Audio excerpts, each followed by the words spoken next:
अनार के शहजादे का जादुई बाग। एक ज़माने में पहाड़ियों और सरसब्ज जंगलों के दरमियान वाक़े एक सल्तनत में एक नौजवान शहजादा ईमून रहता था।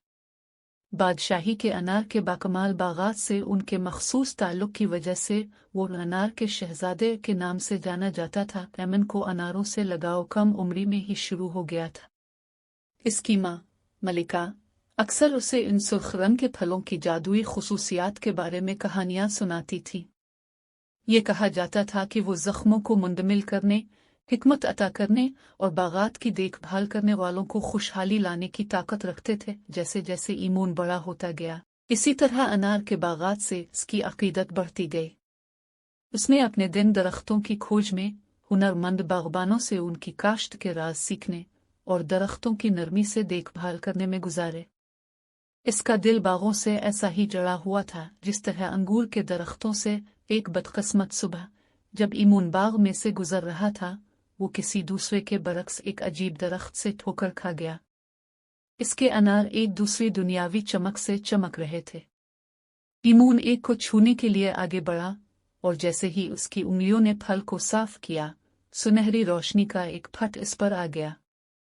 दरख्त ने इसके कानों में कदीम हिकमत की सरगोशी की और वदा किया कि वो इसे एक ही ख्वाहिश देगा जो इसकी बादशाही में खुशहाली और अमन लाएगी। ईमून ने अपने लोगों की भलाई की ख्वाहिश और बागात से मोहब्बत के दरमियान फाड़कर दिनों तक गौर किया। आखिर में इसने अपनी ख्वाहिश जाहिर की। अनार के बागात की खूबसूरती और सुकून को बरकरार रखते हुए इसकी बादशाही को ग़िज़ाइयत और शिफा फराहम करना जारी रखी। जिस लम्हे इसने अपनी ख्वाहिश पूरी की, पूरा बाग एक चमकते हुए जादू से जिंदा हो गया।